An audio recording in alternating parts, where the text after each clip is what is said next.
Ngayong araw mga kuys, magluluto naman tayo ngayon ng sobrang basic at sobrang dali na kimchi soup. Nalalagyan natin yan ng solid na tokwa na nabili natin kanina dun sa nagtitinda ng taho.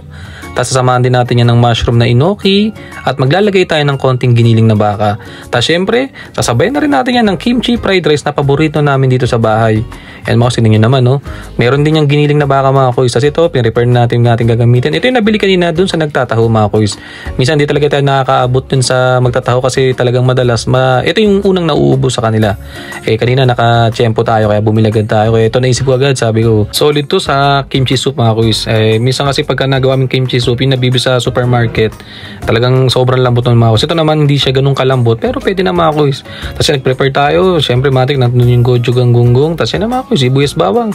Sinimulan natin sa pagpapait ng mantika, naglagay rin tayo ng konting sesame oil dyan para naman talagang dagdag aroma dyan sa gagawin natin. So maglagay tayo ng sibuyas bawang dyan, baling kalahati lang yung gagamitin natin dyan kasi mamaya gagamitin natin doon sa ating kimchi soup. Inuna natin tong kimchi fried rice natin mga kuys, sobrang basic lang naman to, gigisahin lang naman natin. Tingnan nyo mga kuys yung apoy, nagpapasikat din ano. Kasi ito naglagay tayo ng konti dyan na giniling na baka para naman talagang may protina yung ating lulutuin. Tapos syempre may pasarapin na natin yan mga kuys, di ba? Magluluto na lang tayo, di pa natin pasasarapin, di ba? Tapos halo lang tayo mga kuys. Ang gusto natin dyan, yung ganyan itsura, yung halos magtututong mga kuys, maglalagay na tayo dyan ng kikoman. Yan mga kuys. Kung walang kikoman mga kuys, maglagay kayo ng konting toyo, goods naman yan kasi hindi tayo maglalagay ng asin dito. Tapos yan mga kuys, maglalagay tayo ng sriracha dyan. Optional din, kung ayaw nyo maglagay mga kuys, huwag nyo lagyan. Tapos ito, maglalagay tayo ng gochujang gunggong ganggang. Syempre mga kuys, Korean ang gagawin natin na fried rice. Syempre dapat merong ganyan mga kuys, diba? Sa halo-halo lang tayo dyan, maglalagay rin tayo dito ng konting oyster sauce. Optional din mga kuys, kung ayaw nyo maglagay, huwag kayong maglagay. Kasi itong version ng kimchi fried rice mga kuys, talagang invento ba? Gawa lang natin. Kasi kaya ako siya nasabing kimchi fried rice mga kuys, kasi syempre lalagyan natin siya ng kimchi. Yun na yun diba?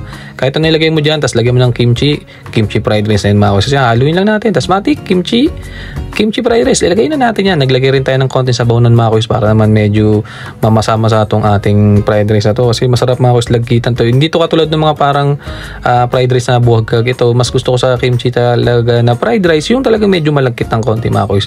Sa uli, naglagay tayo ng maraming daon ng sibuyas.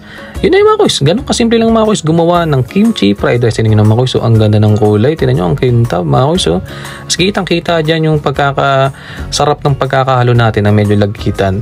Tapos mga kuys, sinusunod na natin dito yung ating kimchi soup. Bebiskin lang natin mga kuys. Yan, gisa lang tayo ng sibuyas bawang dyan. Tapos lagay tayo ng giniling na baka ulitin dyan. Halo-halo lang din natin yung mga kuys. Talagang para maiwasan natin yung pagkasunog yan. Tingnan nyo, gumamit tayo dyan ng baon sandok mga kuys. Pag di pa ba naman sumarap to, ewan ko na lang. Lagay tayo ng konting tubig dyan mga kuys. Gusto natin dito maluto ng mais to at madurog-durog ng konti pa to. Yan, tingnan nyo, hinaagis-agis pa natin ganyan mga kuys. Sobrang lakas ng apoy dito mga kuys, kaya talagang ang bilis ko lang siya nagawa. Tsaka yung mga itong mga pagkain mga kuys, talagang mabilisan lang naman talaga to. Tapos maglalagay na ulit tayo ng gochujang gunggong mga kuys.